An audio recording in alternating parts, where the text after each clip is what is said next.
Oke teman-teman, udah rapi banget nih.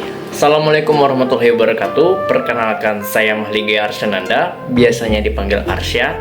NIM saya itu 2024 103 7011 0056. Nah, di sini saya akan menjelaskan tentang CPL. Jadi CPL itu adalah capaian pembelajaran studi, yang artinya setiap kemampuan yang wajib dimiliki oleh setiap lulusan dari program studi tersebut, teman-teman. Jadi perlu kita ketahui ya. Jadi lulusan-lulusan itu wajib memenuhi CPL-nya. Jadi CPL ini juga mencakup sikap, pengetahuan, dan keterampilan yang diperoleh melalui proses pembelajaran ya. Jadi penyusunan CPL ini tidak asal-asalan, tapi merujuk pada KNI dan SN Dikti ya. Nah, adapun 8 poin utama CPL di Informatika UMM apa aja sih? Let's go. Nah, yang pertama itu adalah lulusan harus menginternalisasi nilai-nilai Pancasila dan Islam dalam kehidupan sehari-hari. Yang kedua, menunjukkan sikap profesional dan jiwa kewirausahaan di bidang informatika. Yang ketiga, mampu mengaplikasikan ilmu dan teknologi informatika untuk meningkatkan mutu kehidupan masyarakat. Yang keempat, bisa mengevaluasi dan publikasikan karya intelektual di bidang informatika.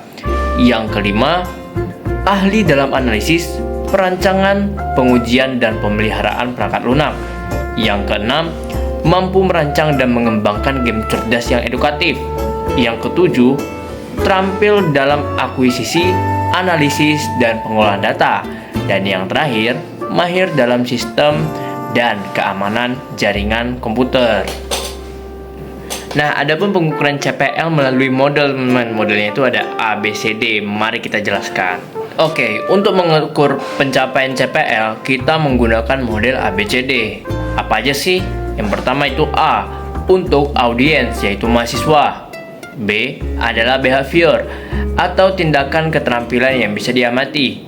Yang C, untuk condition, yaitu kondisi atau konteks di mana kompetisi itu dilakukan.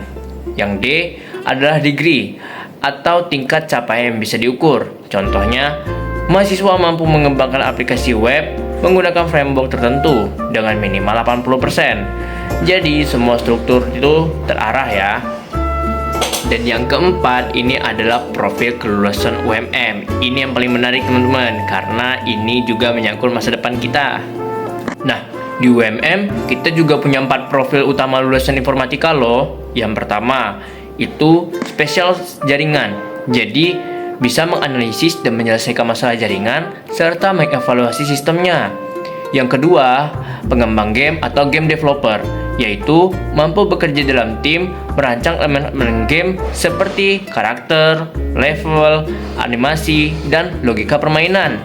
Yang ketiga, ini adalah ilmuwan data atau data science ya, yaitu fokus pada menganalisis dan mengolah data sebagai dasar pengambilan keputusan. Dan yang terakhir, RPL atau rekayasa perangkat lunak, yaitu menguasai proses dari analisis sampai maintenance software. Nah, kalau kalian bagian dari mana nih? Nah, yang kelima ini adalah jalur pemahaman CPL. Nah, kita belum tahu nih jalurnya ini gimana. Jadi kita bakal ngasih tahu dulu ya jalur-jalurnya. Nah, supaya mahasiswa paham, informasinya diberikan di berbagai momen penting seperti saat pengenalan studi awal kuliah, saat bimbingan perwalian, dalam rencana pembelajaran semester atau RPS, dan lewat dari info KHS, yaitu penilaian akhir semester. Yang keenam yaitu cara mencapai CPL. Nah, ini gampang banget teman-teman cara mencapainya, kalian simak ya. Untuk mencapai CPL, mahasiswa harus mengambil mata kuliah sesuai peta jalan, menyelesaikan asesmen tiap topik atau sub CPMK, memastikan nilai minimal terpenuhi, mendapatkan skor CPL dari kumulatif CPMK, dan menerima laporan CPL tiap semester. Nah, yang ketujuh ini adalah proses perancangan CPL. Proses perancangan CPL ini seperti apa? Jadi CPL ini dirancang lewat proses yang sistematis, yaitu melakukan tracer studi ke alumni, mengacu ke SN Dikti, KKNI, dan Aptikom, menentukan indikator capaian, mengadakan fokus group discussion bareng ahli kurikulum, dan berakhir CPL ini disahkan lewat rapat resmi Prodi. Nah, yang kedelapan ini adalah implementasi CPL oleh dosen. Nah, dosen punya peran besar seperti menyusun RPS dan asesmen berbasis CPL, mendorong mahasiswa untuk mencapai CPMK, memberikan evaluasi dan remedial yang tepat, mengakumulasi nilai CPMK jadi CPM, dan menyesuaikan pembelajaran dengan roadmap kurikulum. Dan yang kesembilan adalah signifikan CPL. Kenapa sih CPL itu penting? Karena CPL adalah tolak ukur kualitas lulusan. Semakin tinggi CPL yang kita capai, maka semakin besar pula kesiapan kita untuk masuk ke dalam dunia kerja dan memberikan kontribusi nyata buat masyarakat dan bangsa loh. Nah, kesimpulannya, kita bisa melihat kesimpulan ya bahwa CPL Informatika UMM adalah dasar penting dalam membentuk lulusan yang unggul, profesional, dan berdaya saing tinggi.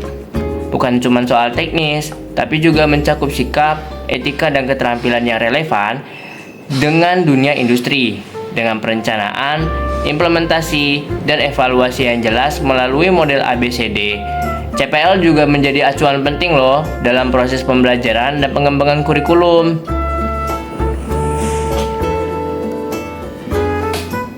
Nah, jadi begitu kurang lebih ya penjelasan tentang CPL UMM Informatika. Menurut kalian menarik nggak? Kalau menurut aku menarik sih. Follow me for next video. Thank you. Assalamualaikum warahmatullahi wabarakatuh.